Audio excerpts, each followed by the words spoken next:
Adabdaan jedhamam. Haati kiyya Zaaraa Kadiir jedhamti. Haadha koo Zaaraa Kadiir anatu ajjeese. Iddoon dhaloota kootii magaalaa Shaashamannee ganda Duwwaa 4. Iddoon jireenya kootiis achuma ture. Haadha koo Zaaraa Kadiir osoo hin ajjeesiin dura haati koo Zaaraa Kadiir maal akka dabarsite isinittiin himaa. Isinis murtii sammuu keessan murteessuu anarratti murteessaa. Haati koo Zaaraa Kadiir iddoo dhaloota ishee magaalaa Adaamaarraa gara magaalaa Shaashamanneetti kan galan sababa abbaan kiyya magaalaa Shaashamannee keessatti dureessa tureef ture. Magaalaa Shaashamannee keessatti mana sireetii fi hoteela qabna ture. Abbaan koo ijoollummaa kootiin narraa du'e. Abbaan koo maaliin akka du'e namoonni natti himu ture. Abbaa koo haati koo akka ajjeeste yennaa namoonni haasaan dhaga'een jira. Haa ta'u malee abbaa koo waan hin beekneef jecha homaayyuu natti hin fakkaatu. Amma garuu umriin kee yennaa ol deemu gaafii san haadha kun gaafadhu. Maaliif yennaan waan abbaa kootii kaasu haati koo amalli ishee natti jijjiirama. Ni lolti, fuulli ishee natti jijjiirama ture. Sababa kanaaf jecha waan abbaa kootii gonkumaayyuu hin kaasu. Sababni isaa isas hin beeku. Kana mara gatii hin kennuufin ture. Haa ta'u malee haadha koo akkan ajjeesu wanti na godhe maal akka ta'e isinittiin hima. Haati koo nama hedduu mana keenya ni fiddi. Namoonni kunneen warroota hojjettoota mootummaa ta'an abbaa alangaa, abbaa seeraa, abbaa murtii, poolisoota. Namni mana keenya dhufne hin jiru jechuun hin danda'ama. Namoota kanneen wajjin akka ijoollee daa'imaa yennaa godhattu nan arga. Haati koo umriin ishii naannoo waggaa 45 ni gaa jedheetiin amana. Haati koo shiraan yennaa namarratti murtii murteessistu nan arga. Yeroo baay'ee qabeenya namaa yennaa fudhattus nan arga. Adadaan guddachaa deemuun waan hedduu hubachaa dhufe. Namoonni na jibbu. Ana akka ilmoo namaatti hin laallamu. Sababni isaa dhiigaa fi imimmaan nama hedduutu harka haadha kiyyaarra jira. Obboleessa ishee Quxusuun magaalaa Adaamaa jiraataa ture. Akka isheen abbaa kiyya ajjeeste waan beekuuf yeroo hundumaa sin ajjeesa jedhaan. Yeroo hundumaa sin ajjeesaa jedhaan. Sababa kanaaf jecha isheen dursitee nama mallaqa nyaachisuudhaan lubbuu isaa balleessiste. Obboleessa ofiis ajjeesiste. Haati koo nama attanaati. Abbaan kiyya bara 1989 du'aan addunyaa kanarraa boqate. Abbaan kiyya yennaa lubbuudhaan turetti hiriyaa baay'ee jaalatu tokko qaba. Hiriyaan isaa kun maqaan isaa Zaar'aay jedhama. Zaar'aay nama lammummaan isaa Eertiraawii ta'edha. Namichi Eertiriyaa kun abbaa kiyyaan qabeenyaan wal gitu. Baay'ee wal jaalatu hiriyaadhas. Ollaa mana keenyaa cinaatti waanuma mana keenya fakkaatu qaba. Hoteela ni qabu, mana siree ni qabu, konkolaataa manaa ni qabu. Baay'ee dureessa turan. Ani yeroo san baay'ee xiqqishoon ture. Ijoolleen isaanii ani baay'ee walitti dhiyaannaa ture. Haa ta'u malee Itoophiyaa fi Eertiriyaa jidduutti lola ka'een namni lammummaa Eertiriyaa qabu hundumtuu yennaa gara biyya isaanii deebi'etti qabeenya kana namichi gurgurachuudhaaf jedhe. Qabeenya kana yennaa gurgurachuudhaaf jedhutti haati koo akka hin gurguranne isa taasistee harka qullaa mana kana irraa fudhattee biyya kanaa isa baaste.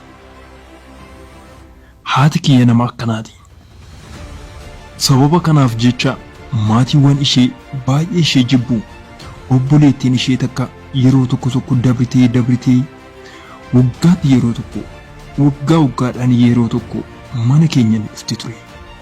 Obboleettiin ishee magaalaa Adaamaarraa yennaa mana keenya dhuftu yeroo hundumayyuu xumura irratti nu bira turtee yennaa deemtu wal lolaniit addaan deemu. Walitti aaraniit addaan deemu ture. Obboleettiin ishee sun ana baay'ee na jaalatti. Yennaan argitu ni boochi. Sababni isaa hojii haadha kiyyaa waan beektuufi. Magaalaa Shaashamannee ganda Duwwaa 1 naannoo mana Haariyaatiin jechuudha. Naannoo sanitti jaarsa tokkotu ture. Jaarsi kun mana jireenyaa kaarii meetira 1000 irraa ni qabu ture. Jaarsi kun akkasuma Shaashamannee baadiyyaarraa lafa qonnaa kan baadiyyaa ni qabu. haa ta'u malee jaarsi kun ijoollee hin qaban, umriin isaanii deemee ture. Haati koo jaarsa kana fudhattee mana keenya fidde. Guyyaa tokko fuutee yennaa isheen karaa mana murtii karaa waajjira poolisaa geessitu nan argaa. Ani kan natti fakkaate qabeenya isaanii kana keessaa isaan waan isheetti gurgurachuu barbaadantu jiran se'e. Haa ta'u malee isheen isin sooruman isin baasa jechuudhaan isaan gowwoomsaa turte.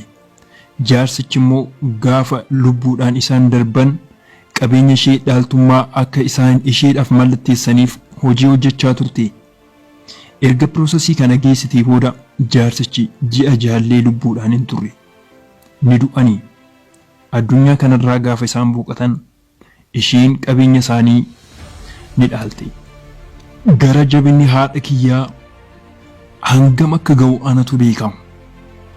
Jaarsi kun akkamitti ji'a jaallee jiraachuu dadhaban.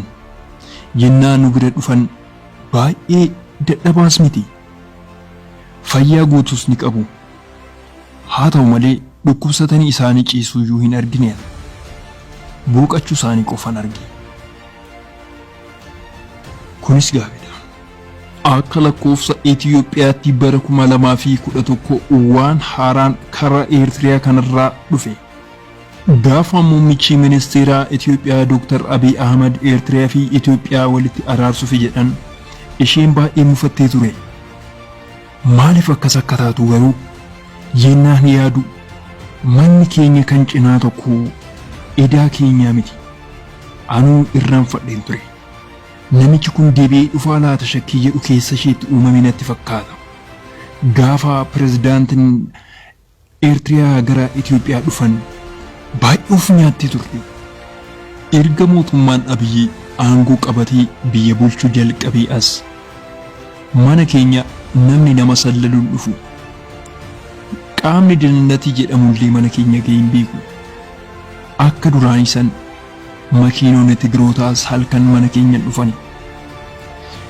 Haati kiyyas akka duraanii abbootii aangootiin walitti hin dhuftu. Sodaa guddaatu keessa jira. Sababni isaa haati koo xaxamtuudha. Waan hedduutu mana keenya keessa seenee bayi. Haati koo immoo waan keessaan baane hedduu keessa seenteerti. Bara 2012 ji'a tokkoffaa gaafa guyyaa 10 obbo Zaaraay akka duraanii sanii miti. Amma fuulli isaanii huqqatee rifeensi isaanii adii ta'eera. Obbo Zaaraay dhufanii mana keenya balbala isaa banan. Kan isaan duubaan jiru fira haadha kootiiti. Fira haadha kootii keessaa nama tokko.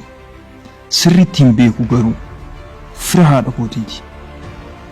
Obbo Zaaraay Eertiriyaa irraa dhufanii amma dubbiin haaraan nutti dhufuuf deema. Qabeenya isaanii gaafachuun isaanii hin oolu. Haati koo maal gooti laata? Haati koo durumaayyuu fira isheen jaalatti. Yennaa fira ishee san argitu manatti ol deebiti. Obbo Zaaraayis argiteerti. Durumaa obbo Zaaraay gaaf tokko akka dhufan ni beekti. Amma garuu wanti ishee aarsee dhufuu obbo Zaaraay qofaa miti. Isa durumaa itti qophoofteerti ta'a. Firri ishee isa fidee dhufuutti baay'ee aarti. Gara manaa ol deebitee shugguxii ishee fidattee dhufte. Dubartii umriin ishee hangana ga'u kan shugguxii qabdu laala hojii haadha kiyyaa. Shugguxii ishee baafattee fira ishee sanitti tokkoste. Isa san mataa keessa dhufte. Namichi achitti jige. Nama kana ani dura sirriitti isaan hin beeku. Amma yeroo kanatti namicha kana erga dhooftee booda obbo Zaaraayitti dhukaaste. Hin dhoofne, hin saatte. Ani yennaa kana muka tokko lafaa kaaseen haadha koo mataa keessa dha'e. Ani haadha koo dha'uuf barbaadee miti. Garuu haati koo nama akkana garaa jabaatu. Garuu haati koo sana booddee bakka sanii ka'uu hin dandeenye. Gaafa haati koo duutu isheenis harka isheetiin fira ishee keessaa nama tokko ajjeesteerti. Haa ta'u malee san dura lubbuu nama hedduu galaafattee jireenya nama hedduu galaafattee turte. Amma dhimmi obbo Zaaraay maalirra akka jiru ani hin beeku. haa ta'u malee ani haadha koo ajjeesee harka koo hoosumaan mootummaatti kenne. Manni murtii waggaa 8 natti murteessee amma kan hin jiru mana hidhaa keessa. Hordoftoota chaanaalii Shimeemaan hundi keessan isinis badii kiyya natti murteessaa. Ani garuu haadha koo ajjeesuuf jedhee miti. Haati akkanaa garuu haadha naan jettuu laata? Ani maalin beeka? Eegaa ka hordoftoota chaanaalii kiyyaa hundi keessan bakkuma jirtanitti nageenyi keessan isiniif haa baay'atu. Turtiin ana waliin gootan baay'ee gaariidha jedheetiin abdadha.